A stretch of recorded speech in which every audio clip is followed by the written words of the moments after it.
Hello friends, welcome to this Houdini flip simulation hallway flood tutorial.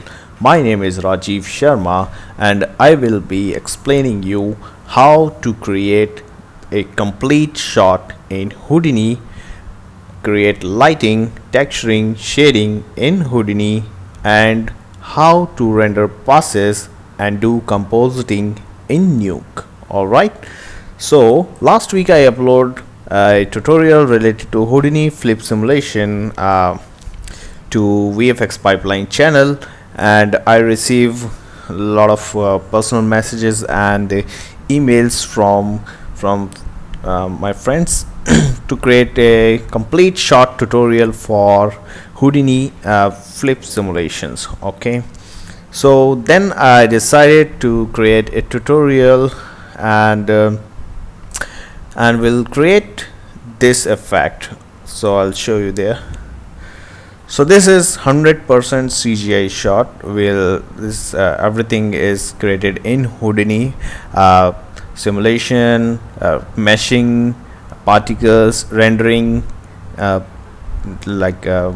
everything. We rendered passes and we did in Nuke, the compositing in Nuke. Alright, so let's see what we have for this series.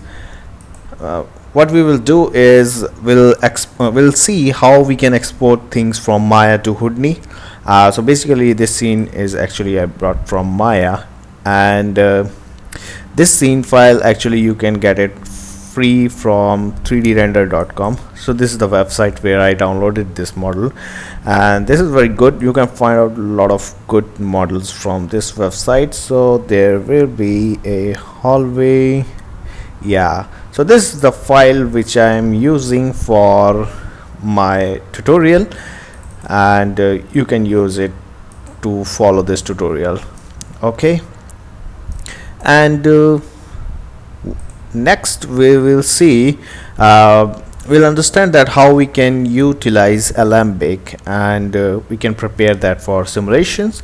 We'll create flip simulation and we'll see how to create foam, spray, bubbles.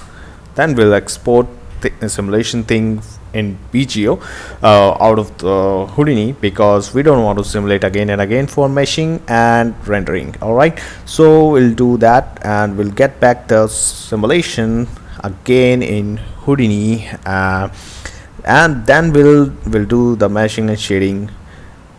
Then we'll create lighting setup for our flip scene. Okay, once everything is done, we'll start render passes. Then we'll rendering out all the passes. Once those passes are rendered, then we'll do the compositing in Nuke. So enough theory, I'll show you how we're gonna do this. Alright, so this is Maya. I downloaded the MF file and I just edited that a little bit, and after that I just export it in Houdini, and here you can see that entire scene is come here, and here I set it up a lot of effects, flip surfaces, there's lighting also I did here. So I'll explain you each and every step, like how I created this setup. So here you can see this flip simulation, and as this is cached, so I can scroll it out. Okay, and then we'll see how we're gonna composite that inside Nuke. So this is the passes which I am using, and yeah, so there is pretty much everything I will cover which make you very productive in a production pipeline. I will explain you a lot of tricks from Houdini and a lot of compositing techniques from Nuke. So there will be a lot of stuff to do and follow in this tutorial. So this will be your final output. Once again I will see that. So don't miss this series. Subscribe vfxpipeline channel to get update of this tutorial series. I will not make this tutorial in a one video, because that will really make you hang, and I don't want to like continuously talking a lecture. up to 2 hours or 3 hours. I will split that topic by topic. So idea is I will create 10 tutorials, 10 videos for this series. So as I show you, so these will be 10 videos related to this shot.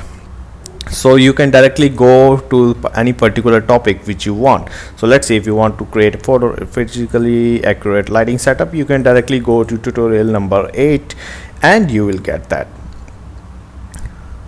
So in this video I'll just quickly give you one workflow idea, like how we're gonna work this. We're just gonna use Maya just for starting to get a just bit of understanding, like how we can export things from Maya to Houdini. But we are not gonna do any effects, right, rendering, compositing, and not anything from in Maya. We just use Maya alembic file, and we'll start Houdini setup simulation scene. And then once our simulations is ready, we'll cast out our simulation, we'll send it to drive. Then we again read the simulation caches to Houdini, again a new Houdini, because I don't want to use the same Houdini for rendering setup, because that will make your things slower. So it's better to use a separate thing, so and use that cache file.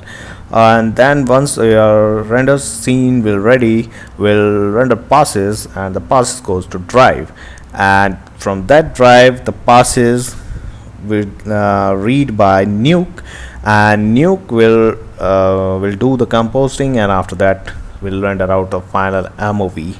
So related to this workflow, I would try to cover almost every single thing which will help you to create this shot or related to this shot in your production environment and in your production pipeline. Okay, so there is too much to cover with this series. I hope you enjoy this series, so let's get started. Thank you.